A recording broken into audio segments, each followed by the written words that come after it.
Hello everyone, সবাই কেমন আছো? আশা করি সবাই ভালো আছো। শ্রেয়ার লাইফস্টাইলে তোমাদের সবাইকে স্বাগত। আজকে আমি তোমাদের ঘরে হোমমেড পদ্ধতিতে 3 রকমের স্যারেলাক্স বানিয়ে দেখাবো, ঠিক আছে? তো চলো তোমরা সেটা দেখতে থাকো। সবার প্রথমে আমি দেখাবো হচ্ছে ড্রাই ফ্রুটস অ্যান্ড মাখানা স্যারেলাক্স, ঠিক আছে? দেখো আমি কীভাবে বানাচ্ছি।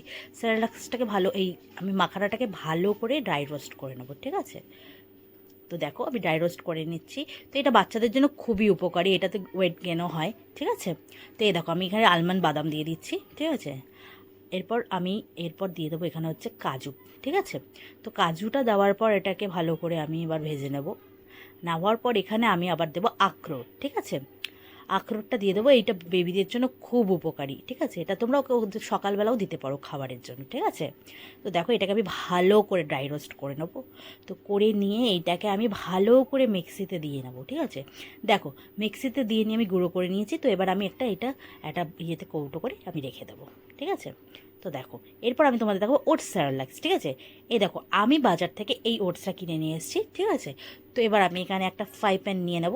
তো ফ্রাই প্যানটা নেওয়ার পর আমি এখানে ওটস যতটা আমার পরিমাণ লাগবে আমি ততটুকু নিয়ে নিয়েছি, ঠিক আছে? তো দেখো এবার আমি এটা মিক্সি করে নেবো। মিক্সিতে করে নিই। এটা তোমরা কলা বা আপেলের দ্বারা তোমরা এটা ভালো করে পেস্ট করে খাওয়াতে পারো। খুব উপকার এটা বাচ্চাদের জন্য, ঠিক আছে? এটা তোমরা ব্রেকফাস্টে দিতে পারো, খুব ভালো এটা, ঠিক আছে? তো এরপর আমি এটাকে ভালো করে একটা বয়ামে করে এটা আমি রেখে দেবো, ঠিক আছে? এটা খুবই উপকার বাচ্চাদের জন্য, তোমরা চাইলে খাওয়াতে পারো। এই যে আমি একটা ইয়েতে করে রেখে দিলাম। তো এবার আমি তোমাদের দেখাবো ডাল রাইস স্যারেলাক্স, ঠিক আছে? এখানে আমি 3 রকমের ডাল নিয়েছি, চাল নিয়েছি, ঠিক আছে? তো এবার আমি ভালো করে ধুয়ে নিয়ে এটাকে আমি এটা ড্রাই রোস্ট করে নেবো, ঠিক আছে? তো ড্রাই রোস্ট করে নেওয়ার পর এটাকে আমি মিক্সিতে দিয়ে নেবো, ঠিক আছে? তো মিক্সিতে দিয়ে নেওয়ার পর এটাকে আমি ভালো করে মিক্সি করে নিয়েছি, ঠিক আছে?